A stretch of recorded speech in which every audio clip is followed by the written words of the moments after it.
In Afghanistan today, U.S. recovery teams removed the wreckage of the Chinook helicopter shot down by the Taliban in Wardak province, as well as the remains of the 30 Americans who were killed.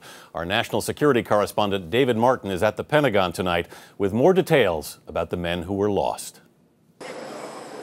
Families of those killed on the worst ever day in the Afghan war began to come forward in their grief. The pictures show young men, many with children, from across the United States: Nebraska, Iowa, Louisiana, Arkansas, Texas, Pennsylvania. Michael Strange was a Navy SEAL on his third tour in Afghanistan.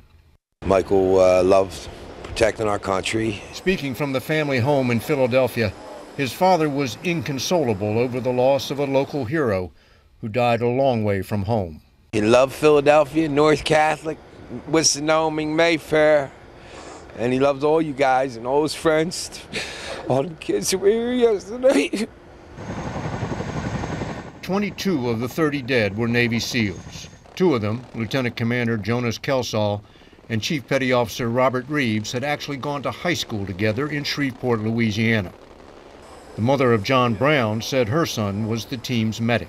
His specific job is to be with them and to see to their medical needs and to see to their rescue in the situation that they'd been taken hostage or something like that. Most of the SEALs were members of the now famous SEAL Team 6, which killed Osama bin Laden.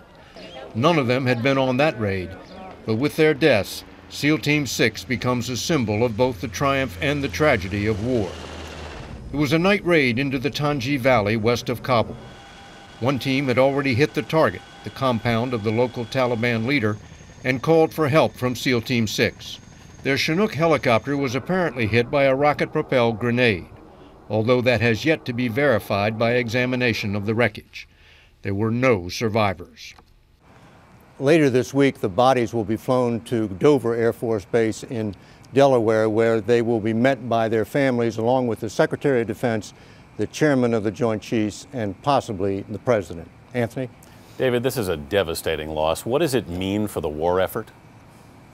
Well, in the short term, it means that there's one less unit to conduct these nighttime raids, but there are 10,000 special operations forces in Afghanistan, so this will have very little impact on the fighting itself. The real impact will depend on how a loss like this affects public support for the war. David Martin at the Pentagon. Thanks.